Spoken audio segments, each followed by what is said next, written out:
आशिफ्ता Dil by Huriya Malik episode number 43। वो आंखों में ताजुब और बेयकीनी के रंग लिए उसे तक रही थी जो सपाट चेहरे लिए उसकी तरफ बढ़ रहा था। जब वो उसके बेहद नजदीक आके रुका और उसके कंधे पे अपना हाथ रखा तो वो जैसे किसी गहरे ख्वाब से चौंकी थी। उसका लम्स महसूस करके वो एक झटके से एक कदम पीछे हुई, लेकिन यकायक हमास ने कंधे पे गिरफ्त मजबूत की तो वो मजीद फासला ना बढ़ा सकी। ऐसी कोई फजूल कोशिश मत कीजिएगा। आज से 2 हफ्ते कबल अगर आप इस रिश्ते को इस्तेमाल ना करती तो आपको मजीद 8 साल की मोहलत मिल सकती थी, मगर आप बहुत सफाई के साथ इस रिश्ते को इस्तेमाल कर चुकी हैं, इसलिए मुझसे इंसानियती तवक्को हरगिज़ न रखिएगा। सर्दो सपाट लहजे में नूरे के दिमाग की चूड़ें तक हिला गया, क्योंकि ये अंदाज तो उसने उसके कहीं भी मुलाहिजा ना किए थे। हमास प्लीज़, वो सब मैं मानती हूँ कि गलत हुआ, लेकिन आप उसे समझ न आई वो उसे इस लम्हे कैसे रोकी। उसे आज वाकई अंदाज़ा हो गया था कि उसने 8 बरस उसे खुद से दूर रखा था तो सिर्फ इसलिए कि हमास उसे मोहलत दे रहा था, वरना वो उसका मुकाबला ना कर सकती थी। गलती नहीं, बहुत अच्छा हुआ। अगर आप ये काम ना ये काम अच्छा काम ना अगर आप ये अच्छा काम कुछ साल कबल कर लेती तो अब्बास की कज़न कम से कम दुनिया में आ चुके होते। संजीदगी से कहते हुए उसने उसके कंधे पे लटकते दुपट्टे को उंगली की मदद से सिरकाया तो वो उसके बाजू पे आ गिरा। आप मेरी कमजोरियों का यूं फायदा कैसे उठा सकते हैं? उसे अपने कंधे पे अपना मतलूबा शिकार ढूंढते पा के वो तड़प उठी। जब उस पे झुके हमास ने सर उठाकर उसे तपती निगाहों से देखा। मैं एक आम सा मर्द हूँ, मुझे यही काम करना आता है, वो कंधे उचकाते हुए सादगी से बोला और उसके बालों से कैचर निकाल के परे उछाल गया। मुझे खास बनाया था आपसे मोहब्बत के दिलनशीन एहसास ने, लेकिन आपने मुझे बताया कि ये मोहब्बत और प्यार बस लिफाजी है। किसी को तो हम यूं भी हासिल कर सकते हैं चंद लफ्ज़ों के हेपे से, इसलिए मैंने भी ख़ास से आम बनने का सोचा है।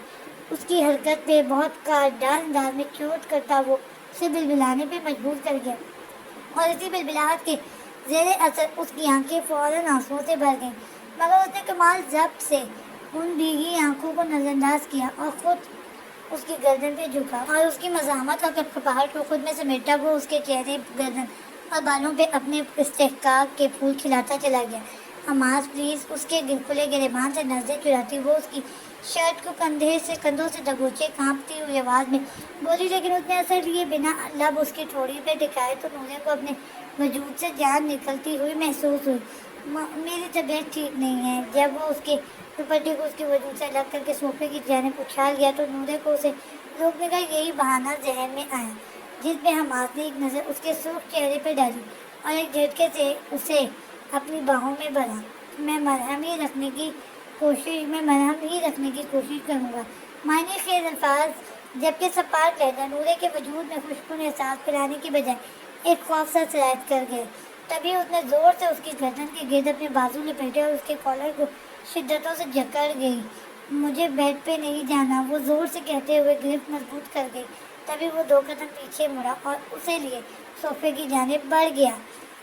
फजूल की मज़ाहमत से ग्रेज करें नूरे, वरना इस मुकद्दस रिश्ते में बहुत से दूसरे रंग शामिल हो जाएंगे जिन पे आप कल सुबह खुद से भी मुंह छुपाती फिरेंगी। जब हमास ने उसे सोफे पे लेटाया तो उसके इरादों से लरजती नूरे फौरन उसकी गिरफ्त से निकलने को मचली। जब उसने पुरतपिश लबो लहजे में उसे वार्निंग दी तो उसकी बात सुन के उसका वजूद जहाँ का तहाँ रह गया। उसकी कमज़ोर मज़ाहमत को देखता वो झटके से उसका रुख मोड़ के अपने कहे के मुताबिक उसके जख्मों पे अपने लफ्ज़ का सुलगता मरहम रखता उसकी जान निकालने के डर पे थे। अपनी कमीज़ अपने पहलुओं से जकड़े वो लब शिद्दत से दांतों में दबाए उसके लम्स को बर्दाश्त करने की कोशिश कर रही थी। उसके जख्मों को छूने के बाद उसने उसका रुख मुड़ा तो नज़र उसकी शफाफ गर्दन पे नमूदार होते सुर्ख निशानात से टकराई तो दिल एक तरंग में धड़क उठा, लेकिन दिल की धोखाधड़ी से कबल वो उसकी बहती आंखों को नज़रअंदाज किए। उसके दोनों हाथों की उंगलियों में अपनी उंगलियां फंस जाए उस पर झुका तो उसकी जारहाना और पूरी शिद्दत अंदाज़े कुर्बत पे नूरे से सक उठी, लेकिन अब की बार उसने कोई मज़ामत दिखाने की कोशिश ना की थी कि जानती थी कि उसकी जानिब से दिखाई गई हल्की सी मज़ामत भी उसके अंदर के शौहर को सुला के वहशी जानवर को जगा देगा। اور اس جانور کو برداشت کرنے سے کہیں بہتر اس کے اس جارحانہ اور بے باک انداز کو برداشت کرنا تھا۔ ایک رات کچھ دن قبل ان کے درمیان آئی تھی جس میں گزرتے ہر لمحے کے ساتھ جہاں حماس کی شدتوں میں اضافہ ہو رہا تھا، وہی نورے کی اکھڑتی سانسیں اس کی بہتی سی سرگوشوں پہ کبھی رکنے لگی تھی تو کبھی روانی پکڑنے لگتی۔ ایک رات آج ان کے درمیان آئی تھی جب حماس کے ہر ایک عمل میں عجیب سی درستگی تھی، جبکہ گزرتے ہر لمحے کے ساتھ اس کے کان ان مہکتی خمار آلود محبت بھری سرگوشیوں کے لیے تڑپ رہے تھے، مگر آج اس کے لب خاموش تھے کیونکہ آج کی رات محبت نہیں بلکہ ضرورت کمرے کی فضا میں رقص کر رہی تھی، جس کے زیر اثر جہاں اس کی شدتیں بڑھ رہی تھیں وہیں اس کی گرفت میں قید نورے کی آنکھیں آنسو بہاتی اپنی ناقدری اور کم عقلی پہ ماتم کرنا تھیں۔ سین چینج۔ کمرے کی معنی سے اس خاموشی میں ان کی بکھرتی سانسوں کا ارتعاش کمرے کی فضا کو بوجھل کیے ہوئے تھا۔ وہ دونوں شاید ایک دوسرے کے لمس میں یوں ہی کھوئے رہتے کہ اچانک عباس کی زوردار کلکاری پہ عائشہ نے بمشکل اس کے سینے پہ ہاتھ جماتے ہوئے اسے پلے دھکیلا اور جلدی سے سیدھی ہوئی، جبکہ تکیے پہ سر رکھے لیٹا یمان گہری بے باک نگاہوں سے اسے دیکھ رہا تھا، جو بنا دوپٹے کے گہری سانسیں بھرتے نم ہونٹوں کے ساتھ اس کے سامنے بیٹھی اس کے نرم و گرم جذبات بھڑکا رہی تھی۔ اسے سراغی ہے، اس کو یوں ہی نگاہوں کے زد میں رکھے وہ سنجیدگی سے بولا تو عباس کو اپنی باہوں میں بھرتی عائشہ جی جان سے چونکی۔ کیوں؟ اس نے اس کی جانب دیکھنا چاہا، لیکن اس کی سیاہ آنکھوں کے بے باک تاثرات سے خائف ہوتی وہ فوراً پلکیں جھکا گئی، کیونکہ عباس اکیلا ہے، اس کی بہن بھائی کے لیے کچھ پلاننگ کرنے کا ارادہ ہے۔ اس کے مطمئن آواز پہ عائشہ کے شکے چھوٹ گئے۔ اس نے جلدی سے عباس کو یمان کے سینے پہ لٹا دیا۔ ضلع بابا آپ کے ساتھ کھیلنا چاہتے ہیں، وہ سٹپٹاتے ہوئے انداز میں جلدی سے بولتی ہوئی اس کے پہلو سے اٹھنے کی صحیح کرنے لگی، کیونکہ اس کی بے باک حرکت کے بعد وہ جانتی تھی کہ وہ جتنی مرضی مزاحمت کر لے وہ جب تک اپنا حق رکھتا ہے جتانے سے باز نہیں آئے گا۔ اس لیے اس نے اسے دوسرے انداز میں روکنے کی کوشش کی، جبکہ اس کی حرکت پہ پرتپش نگاہوں سے اسے گھورتے یمان نے عباس کی جانب دیکھا۔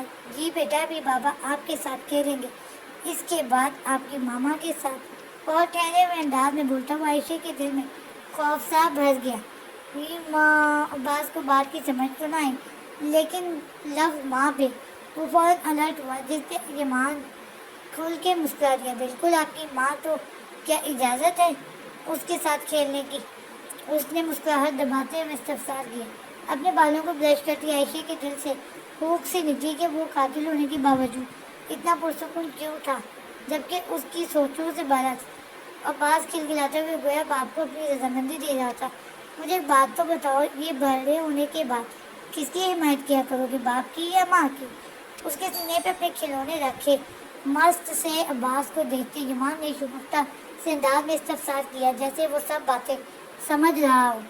بابا، امی، ماما، کیونکہ ساری بات میں صرف لفظ ماں اور باپ کی سمجھ ہی آئی تھی، اس لیے اس نے فوراً دونوں کے حق میں جواب دیا تو وہ مسکرا اٹھا۔ یار میرے حق میں گواہی دو، ماں تو تمہاری کوئی حق، کوئی دلیل، کوئی صفائی مانتی نہیں ہے، خود ہی سے جج، جلاد اور جیوری بن جاتی ہے احمق لوگوں کی طرح۔ ایک تپتی اس کی پشت پہ ڈالتے ہوئے اس نے اسے ٹکڑا لگایا تو اس کی بات سے بلبلاتی عائشہ نے ایک جھٹکے سے پلٹ کے اسے دیکھا۔ ہمارے بیٹے سے اتنی فضول باتیں کرنے کی ضرورت نہیں، وہ دبے دبے لہجے میں گرجی تو یمان نے چڑھانے والے انداز میں اسے دیکھا، جو کھلے بالوں کے ساتھ کھڑی بہت کھلی لگ رہی تھی۔ میں نے آفر کی ہے کہ بیٹے کو سلا دیں، ورنہ کچھ منٹوں کے بعد آپ کی ایسی ادائیں دیکھ کے میں آپ کے بیٹے کے سامنے فضول باتیں ہی نہیں فضول حرکتیں بھی کرنا شروع کر دوں گا۔ قدر مدھم لیکن بے باک لہجے میں بولتا اسے سرٹاپا گلال کر گیا۔ آپ اتنے ڈیر بے شرم، بے باک اور مطمئن کیوں ہیں؟ وہ اتنی بڑی بات کے بعد بھی اس کی ایسی پرسکون کیفیت پہ چٹک رہی تھی، کیونکہ میں ایک مطمئن جیل پلٹ کمینہ ہوں۔ عباس کو اپنے گھٹنوں پہ بٹھاتا وہ تپانے والے انداز میں کہتا اس کو مزید تپا گیا۔ ادھر دیں اسے۔ وہ اس کی گرفت سے جھپٹنے کے انداز میں عباس کو لیتے ہوئے اپنی گود میں لے کے کہنے لگی، آپ کے اندر بھی میری गुर्बत की हड़क जाग उठी है ना। शाबाश लेटानी आई से जल्दी से सरतापा गहरी नौ से उसका जायजा लेता वो डिटाई से बोलता, उसके पेशारे खून बुलंद करने लगा जिसकी मासूमियत और नरम रोई को उस शख्स की ज़ौजियत ने तकरीबन ख़त्म ही कर दिया था। आपकी गुर्बत की हड़प नहीं जागी, बल्कि इस जेल पलट मुतमईन कमीने से अपने बच्चे को दूर रखना चाहती हूँ। तल्ख लहजे में कहती वो साथ वाले कमरे की जानिब चल दी, जबकि उसकी बात पे सर तापा भड़कते यमान ने शोला अंगेज निगाहों से उसकी पुश्त को देखा। फिर आपको अपने मकसद की नाकामी पे पेशगी मुबारकबाद देता हूँ, क्योंकि आपके आने वाले हर बच्चे पे उसी जेल पलट मुतमईन कमीने का साया होगा। सपाट लहजे में कहता वो मुल्हिका कमरे की दहलीज पार करती आयशे को साकित और जामिद कर दिया, जो कि फटी फटी आंखों से उसे तक रही थी, जो अपनी शर्ट के बटन खोलता, अपनी बेल्ट एक झटके से खींच के निकालता सोफे की जानिब उछाल चुका था। अपने बाजुओं में आंखें मसलते अब्बास को देख के खड़ी आयशे उसके अंदाज देख के गोया वही धसती जा रही थी। Scene change. नशे और सिगरेट नोशी की कसरत से सूख होती आंखें सामने पड़ी तमाम फाइल्स पे मजबूत थी, जो कि इस हॉस्पिटल से मिली थी जहाँ नूरे खानज़ादा को खुदकुशी की बात एडमिट किया गया था। इसका मतलब मेरा ख्याल सच था, नूरे खानज़ादा वाकई जिंदा है। फाइल्स को देख के वो जहरफुल लहजे में गोया हुआ और फिर फाइल्स पे लिखे उसके नाम को नफरत से देखते हुए वो फनकारा, अगर वो जिंदा है तो अब इसका मरना नागुज़ीर हो चुका है। अब मैं उसी महीने में खानज़ादा ख़ानदान का नामो निशान मिटा के इस मुल्क को खैर बात कहूँगा।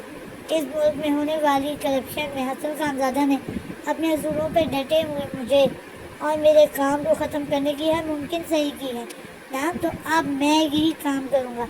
नफरत और इंतकाम से चूर लहजे में बोलता वो उस काली रात का भयानक हिस्सा महसूस हो रहा था।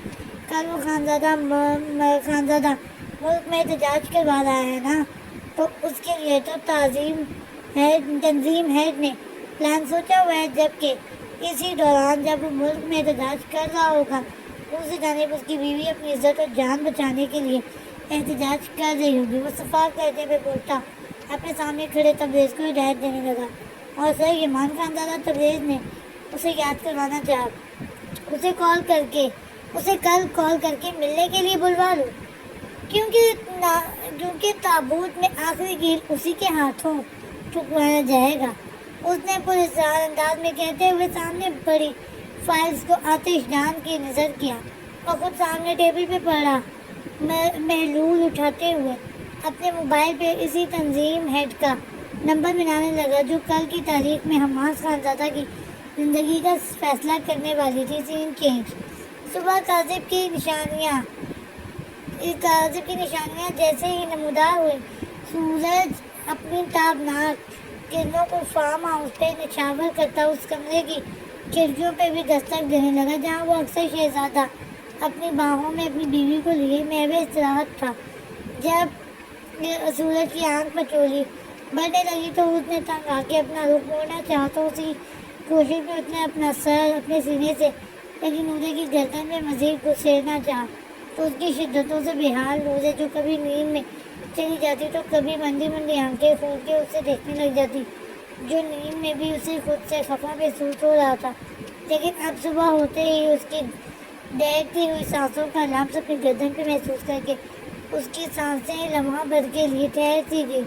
लेकिन जब उसने मज़ीद कोई हरकत ना की तो वो गहरी सांस लेती अपने साफ पुरसुकून करने लगी। मैंने कभी सोचा नहीं था कि ज़िंदगी मुझे इस मुकाम पे ले आएगी कि मैं तुम्हारी बाहों में यूँ बिना किसी मज़ामत के लेटी पड़ी होंगी।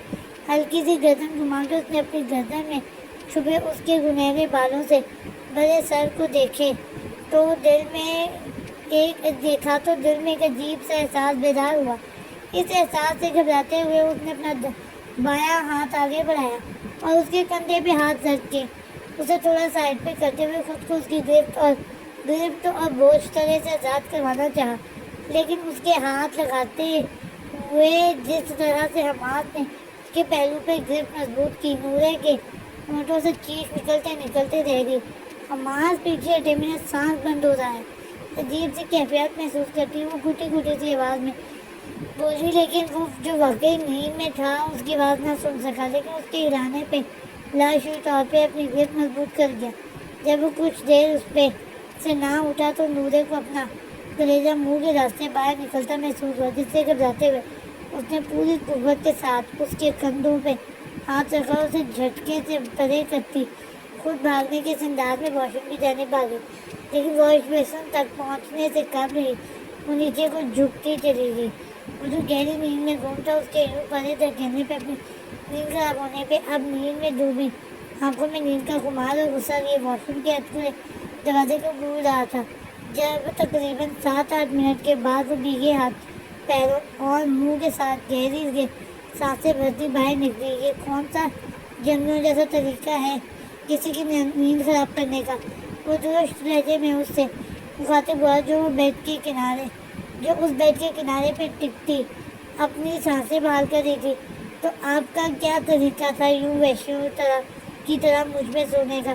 اب جہاں منہ بھر کے الٹیاں آپ پہ کرتی تو ٹھیک رہتے آپ؟ وہ تو صبح اس اچانک افطار پہ بحال ہو چکی تھی۔ حماس کے تلخ اور رود انداز پہ اس کے اندر کی نوریں یکلخت انگڑائی لیتی بیدار ہوئی اور بنا کسی انجام کی پرواہ کیے بغیر بولتی چلی گئی، جبکہ وہ جو اس سے اس انداز کی توقع نہ رکھتا تھا، اس کے منہ توڑ انداز اور جواب پہ آنکھیں سپیٹا اس کے انداز ملاحظہ کرتا رہ گیا۔ آدھی رات مجھ پہ سونے کا کام آپ نے کیا، جس کا بدلہ میں نے سود سمیت واپس لے لیا ہے، اور جہاں تک بات ہے منہ بھر کے الٹیاں کرنے کی، تو مسز خانزادہ سپاٹ لہجے میں بولتا وہ بیڈ سے اٹھا اور اس کی جانب بڑھا، جو اس کے بیگانے سے انداز پہ دوبارہ لب بستہ سی ہوتی اسے دیکھنے لگی، جو اس کے جانب قدرے جھکا اس کی آنکھوں میں دیکھ رہا تھا۔ آپ کے عشق نے اس قدر بھی دماغی توازن خراب نہیں کیا کہ یہ سب بھی برداشت کرتا پھروں؟ طنزیہ انداز میں کہتا وہ اس کے نیمبا ہونٹوں کو اپنے لمب سے دیکھاتا واپس مڑا کہ اسے آج احتجاج کے لیے جانا تھا، لیکن وارڈروب کی جانب بڑھتے یکلخت اس کے قدم رکے۔ ابھی کیا کہا تھا آپ نے؟ اس کی بے یقین آواز پہ اس کے لمب سے دہکتی نوریں نے چونک کے اسے دیکھا۔ جاری ہے۔